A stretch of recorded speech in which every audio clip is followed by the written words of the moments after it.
Right, hello everyone. Thank you so much for coming over to my live stream. How is everyone doing? Thank you all so much. I'm a bit too close to the camera, so I just move back first. Thank you. So anyways, hope that everyone is having a wonderful day today. For me, I'll be having my third shot later. The vaccine shot. If I remember correctly, it'll be my third shot will probably be, I think it was the Pfizer shot, I guess, or is it Moderna? Is it Johnson and Johnson? Either ways, thank you so much for coming over to my live stream and supporting me. Let's get to it. I'm going to have to react to some videos, and hopefully, finish this quick and easy. Yeah. Oh, that's a red flag. I jinxed it. Anyways, let's start. Once again, how's everyone doing? Hope that everyone is having a wonderful day today. Let's get started on reaction videos.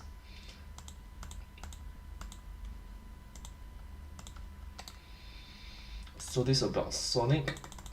So let's make it a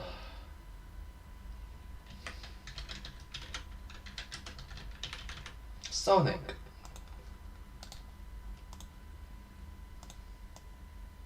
The Hedgehog. How do you spell the hedgehog? The hedgehog. Sorry, is it correct? I'm worried. I'm really worried. The hedgehog. Right, bingo.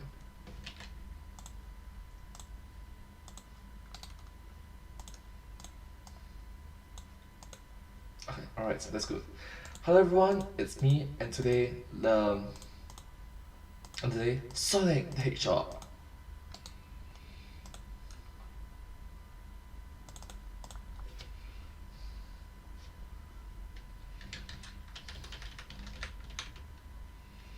Are you the best?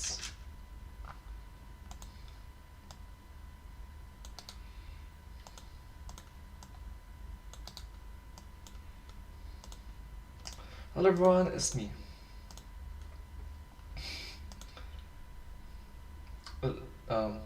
Sorry, I think I should remove this. This one is from last stream.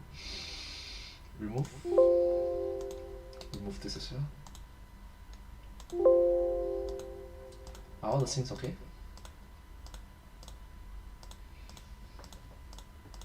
Alright, good. Let's start.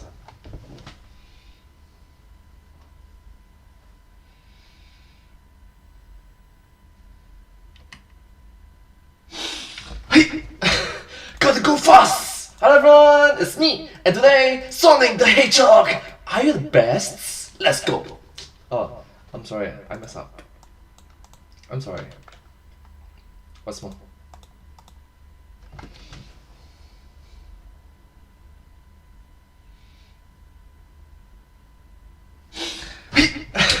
Gotta go fast! Hello everyone, it's me, Sonic the... Gosh, I messed up again.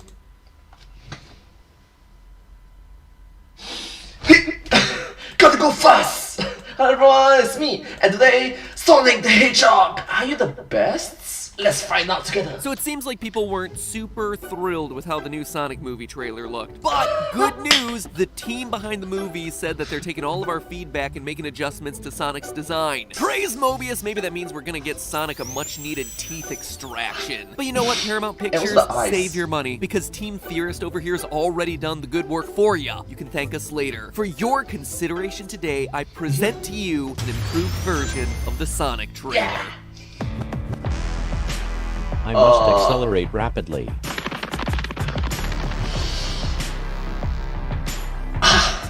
Despite my outward appearance, I will attempt to convince you that I am a common house cat. Meow. Meow. Ooh. Hello, Internet! Welcome to Film Theory! Hello, Internet! Welcome to Film Theory! Hello! where today, after 4 long years, we finally give this channel its rite of passage, a video dedicated to Sonic speed. You see, the first really big video that I ever did here on YouTube was over on the sister channel Game Theory, and was one dedicated to calculating Sonic's speed across his games. It was my first video to ever cross 100,000 views, in fact. And when I found him to just be a wee bit slower than the games advertised, it caught everyone by surprise and made a decent number of people angry. But today, I've got something that's maybe even more shocking. Say what you One of the first few oops moments in life. will about the Sonic movie's character design, like the fact that he looks like a grown man in a furry Halloween costume, or the fact that Sonic's teeth are literal nightmare fuel, or the fact that when you freeze it on this particular frame, it looks like he has a goatee, which is something that you can never unsee after this moment. Say any of those things, and you know what? You'd be 100% right. But today, I'm also gonna prove to you that for as much as they got wrong in this trailer, there is one thing that they got absolutely right. This is the single most accurate Sonic that we have ever What is seen. Don't believe me? Stick around and get ready to be convinced. So you're trying to say that this is the most accurate, best? Convince me. Do your best. Now, while you, internet, watched that trailer one time and then immediately went to bleach your brain, I have watched it no less than 50 times. And let me tell you this, watching this thing frame by frame gives you some great insights into this movie. great. Like this really uncomfortable CGI as they fall through Sonic's golden teleportation ring. Or Okay, but having said that, do recognize that this video came out in the year 2019, so a lot of years have passed. So yeah, let's be understanding and welcoming to it. There's even a Sonic 2 Knuckles Boom Boom, the new video coming out, the new movie coming how out. Sonic's head can just kinda detach from his body, just like that. Or how the electricity that Sonic generates just kinda appears everywhere for some reason. That it's not necessarily tied to the location that he just traveled through. Because we all know Sonic's classic ability to produce lightning. What? Anyway, what I learned the most about was his speed. You see, Sonic demonstrates a The god of thunder. lot of different speeds throughout this trailer. At the very beginning, he clocks in at a whopping 760 miles per hour on the sheriff's dash-mounted radar gun. Given credit where credit's due, this is actually a pretty cool Easter egg, since Sonic is known for rolling around at the speed of sound, and the speed of sound is 767 miles per hour. So he is, in this scene, rolling around at the speed of sound. So the movie got that fact about Sonic totally right, and got everything else in this scene totally wrong. You see, Sonic running past a radar gun like that probably wouldn't return a speed reading at all. Speed Right. guns shoot radio waves forward, which bounce off the target and back at the gun. Right, Since right. Sonic is moving away from the gun, those bounced back waves would get stretched out. If Sonic was approaching the gun, those waves would have gotten compressed. So it will be quite inaccurate, isn't it? This is called the Doppler Effect, with the The gun Doppler measuring the change in radio wave frequency and then converting that into a final speed. Here's the thing though, cops aren't dealing with cars traveling at near Sonic speeds. As such, police radar guns tend to cap out at 200 miles per hour, meaning that Sonic, to their equipment, would probably be invisible. But this scene is just Sonic and his trailer getting warmed up. After performing a few stretches, we see Sonic's speed hit whole new levels. In these 2 frames, we see Sonic erupting into a massive explosion that knocks out power for apparently the entirety of North America. Wow, that's a very strong EMP. That's huge. Starting in Mexico, apparently. We're seriously supposed to believe that Green Hills here, ground zero for Sonic's explosion, is in Mexico? Ay caramba, this movie is so stupid. Anyway, location doesn't matter here. By measuring the distance between the marks on the road, we can actually calculate what speed he's traveling prior to erupting into that massive explosion. Now, if you were to guess, if I were to ask you right now, how long is each individual dashed center line on the highway, what would you say? Think about that. Put your guess down in the comments, and remember that you can always edit your comments after I reveal the answer. Make yourselves look smarter. Just saying. Also, while you're Edit, brain. So what do you think is the length? For me, I'm guessing it's probably around 2 meters? 1 meter? 1.5 meter approx.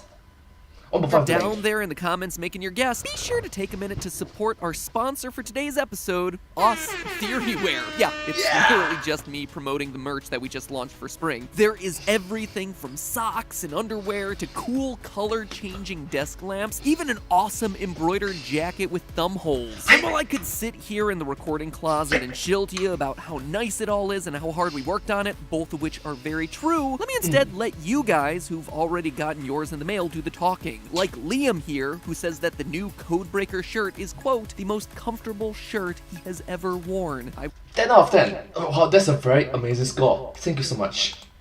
would agree, it is unbelievably soft. Or then there's Beth, who got herself the Theorist Pride shirt and says that she's happy with the design, fit, and quality. If I can be honest, I really think the color complements the dog's snout and ears, but you know, that's just my opinion. And lastly, for callouts today, there's Finn, who got himself the player jacket and says it's, quote, warm, comfy, and stylish. Can I just say that I love how matter-of-fact all of these tweets are? This shirt fits my personal wardrobing needs adequately. Anyway, let me just say that by getting yourself some theory wear, not only are you getting some awesome high-quality clothing, or lights in this case, that allow you to show off your theorist pride to the world, but you're also supporting this channel and all of us who spend hundreds of hours each and every week researching and editing these theories, dedicated to you. So thank you so much for watching, thank you for supporting the channel, and thank you for putting up with this little ad in the middle of the video. Link is right where you'd expect it, top line of the description. Okay, so did that shilling give you enough time to make your guess as far as how long the lines in the highway are? Well, So how long are the lines in the highway are? I'm gonna guess it's probably 1 meter or 1.5 meter apart.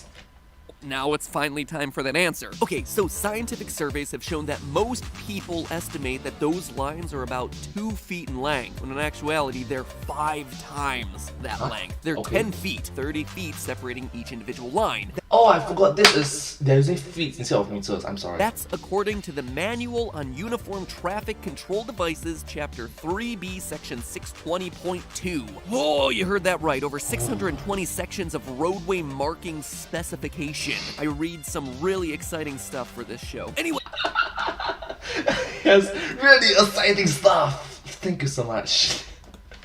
knowing that little factoid, and now that you're slightly smarter than the rest of the population, we see that Sonic is traveling 30 plus 10 plus another 30 feet, or 70 feet in that one frame. Considering that the video is running at 24 frames per second, that's 70 feet divided by 1/24th of a second, or 1,680 feet per second, which translates to 1,145 miles per hour, 1842 kilometers an hour. Eat your heart out, Superman, because that's about as fast as a speeding bullet.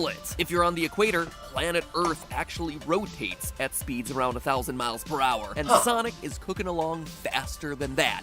Fun fact, Singapore is around the equator of the Earth, bro. The more you know. Now, that is certainly fast, but it is nowhere near the speeds that we see him hit at the end of this 3-minute cringe fest. You see, the trailer ends with an epic scene of Sonic standing still while Jim Carrey, I refuse to call a man who would allow this, You're basic.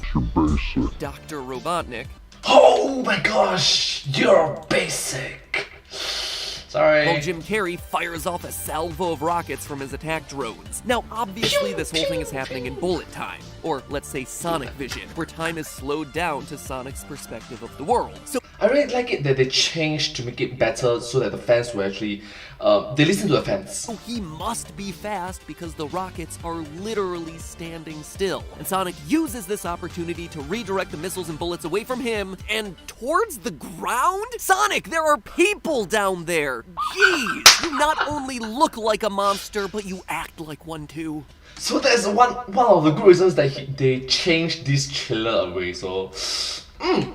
Anyway, to calculate the true speed that he's going in the scene, I measured his movement against the one thing that's also fast enough to have perceived motion while in Sonic vision: explosions. We see here an explosion happening in slow motion as Sonic moves from one drone to the next. So by researching the speed of that explosion, and then seeing how fast Sonic is moving relative to that, we can actually get his true movement speed. Now, we have no way of knowing what kind of explosives that Eggman is using in these missiles, but we do know the detonation speed of C4, which is 18,000 miles per hour, or 8,050 meters a second. So we can use that as That's fast. That is super duper fast. an approximation for what we're seeing here. Knowing that Sonic is the size of a small child in the movie, Do you have your child in that bag? which coincides with his canon heights plural because Sonic the Hedgehog has 2, of course, which are always around 3 feet, we can actually estimate the size of each of these drones to be similar to this existing spherical drone that's 88 centimeters in diameter, or about 2.8 feet. It takes 0.5 seconds of Sonic time for the drone to explode to their diameter, and in that time, 10 frames of footage, Sonic is able to travel 4 times the diameter of the drone. So doing a few calculations and proportions, we're able to conclude that Sonic is moving in this scene at 72,038 miles an hour. That is 32,204 meters a second. For reference, the fastest ever spacecraft was 36,000 miles per hour, and Sonic is twice that speed. With movement that fast, he is on par with some meteors, which can range from 25,000 to 100,000 miles an hour. Wait a minute. The very fact that he's moving at such rate, such haste, right? Wouldn't there be explosions, sonic booms involved? Kaboom! At this point, he's going hyper fast. But hold my chili dog because I'm not done, nor is this trailer. You see, that roadway scene from a while back is a bit misleading. Sure, I calculated that he's running at 1,200 miles an hour, but he also creates a blast that apparently knocks out the electricity for the entire North American continent. It seems like what he's created there should be a sonic boom, since, you know, he's traveling faster than the speed of sound, but that I'm guessing that's an EMP. is not a sonic boom. This is a sonic boom. Ugh, bad joke is bad. No. That's not a sonic boom. This is a sonic boom. Okay, that's lame. Oh, but in all seriousness, sonic booms wouldn't create an explosion that results in a nationwide blackout. So, is this just movie logic? Bad movie science? No, actually, the trailer isn't wrong here. And the real explanation for what's going on actually explains some of the weird design decisions that they made with Sonic. You see, that blast is most likely an EMP, an electromagnetic pulse. Electromagnetic pulse. Now, what does that mean? Well, from a very basic standpoint, electromagnetic radiation is everything from radio waves and microwaves to visible light to X-rays and gamma rays. Our modern society is built on our ability to harness the power of electromagnetic radiation. Yes, you must understand that electricity is practically everywhere. Even your nerve system, you needs electricity to function. Your brain needs electricity, then zoom to your veins, then back. Something like that, but on a much grander scale for this movie lah, to cause such outage. Cell phones, the internet, radio communications, medical equipment, the list of things that electromagnetism has enabled us to do is nearly endless. Now, an EMP is when you send out a lot of EM at once, which overwhelms electrical circuits. Send out enough, and suddenly you're overloading power grids and causing massive nationwide blackouts. As a result, one of the biggest fears that you hear politicians talk about these days is the EMP threat. Electromagnetic pulse attack, electromagnetic pulse attack. A large-scale EMP event in the United States. Where a foreign country would blow up a nuclear warhead in our atmosphere, surprisingly not doing a whole heck of a lot to us, but would release a bunch of gamma rays into the atmosphere, which would knock a bunch of electrons out of their orbits, which then get trapped in Earth's magnetic field, causing a massive electrical imbalance that needs to correct itself, which gives rise to a continent-sized EMP. Yes, which thus cuts power for everyone in that location. Huge disaster. According to the Federation of American Scientists, quote, a large device detonated at 400 to 500 kilometers over Kansas would affect all of the continental U.S. And long story short, EMP blasts, while harmless to us, could be massively damaging to the infrastructure that our society is built on. Across the country, lights, communication systems, and the internet would all go down instantaneously, and we probably wouldn't even understand why. Huge crisis. For a while. It's crazy. And that is, in essence, what Sonic is doing in this scene, and what causes the military to panic and hire Jim Carrey to hunt him down. Now, clearly, in this scene, Sonic isn't creating a nuclear blast. We see everything intact after he sprints away. But the science still works because, you know, Sonic has those classic lightning abilities I talked about a little bit earlier. Well, it may seem stupid that this movie chose to have Sonic constantly crackling with electricity when he gets ready to run. It which shockingly makes the science of this scene work out. In essence, that lightning makes Sonic the equivalent of a charged particle, which, when traveling at high enough speeds, create gamma rays. This is called synchrotron radiation. Okay, the more you know, I guess. I'm sorry. Let me try pronouncing it. Synchrotron radiations, right? Hopefully I got it correct. Which in this case could potentially lead to the massive electromagnetic pulse that we see in this movie's trailer. A pulse that appears to kick off the entire plot of this film. So how fast would a charged particle like Sonic the Hedgehog need to travel to create the massive amounts of gamma rays needed to create an EMP blast like this? Nearly the speed of light, just under 670,616,629 miles an hour, or about 300 million meters a second. Does Sonic traveling at near light speed in this scene sound stupid? Well, canonically, it is Sonic's correct speed. In Sonic Adventure 1, Sonic gets the Lightspeed Dash, which allows him to race towards rings at light speed. Light speed dash. Okay, that's gonna cause a lot of catastrophic disaster around you.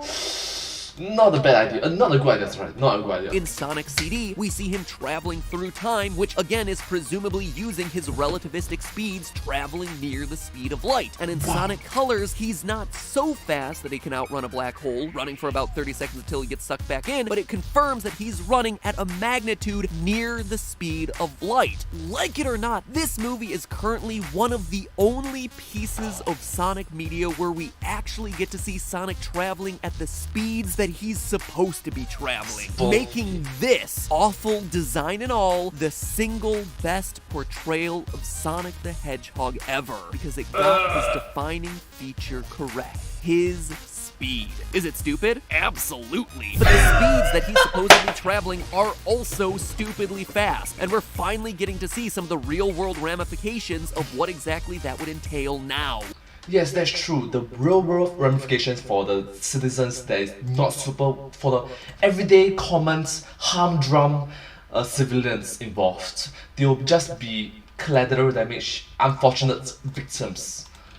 So sure, Sonic 2019 may be the new Sonic 06, but it is one of the best portrayals of Sonic ever by truly showing us that He's the fastest thing alive. He's the fastest thing alive. the only thing that's faster is this movie heading to the bargain bin. But hey, that's just a theory. A film theory. And cut. Wow, that's interesting. But that is horrible. That is really horrible, the animations. They changed it. I really like it that at the actual thing, right, they changed the design of the outlook so that the fans will recognize it as close to the source material. Thank you so much for the producers, the designers, for actually listening to the fan base. Thank you so much, understanding the community as well. Anyways, I hope that you enjoyed watching this video together with me. If you do like this video, please remember to like, share and subscribe to my channel and comment down below if you have any share with us. Don't forget to follow my channel, and I sincerely appreciate all of your support and encouragement for my work. Thank you all so much, and I hope to see you all in my next video. But hey, that's just a theory, a film theory, and cut.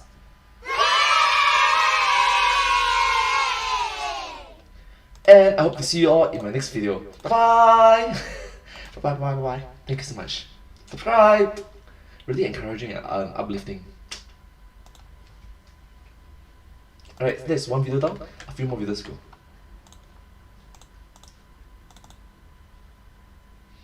go. Okay. I'll do a quality check first. My Toy Story. Oh, Toy Story 4.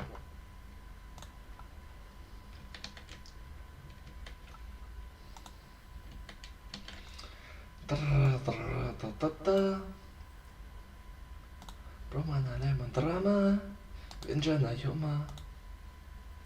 Come se maliga anchiveri. Gotta go fast! Gotta go fast! Hello everyone, it's me, and today, Sonic the Hedgehog! Are you the best? Let's find out together! So it seems like people weren't super thrilled with how the new Sonic... But hey, that's just a theory, a film theory, and cut. Alright, awesome, that's good.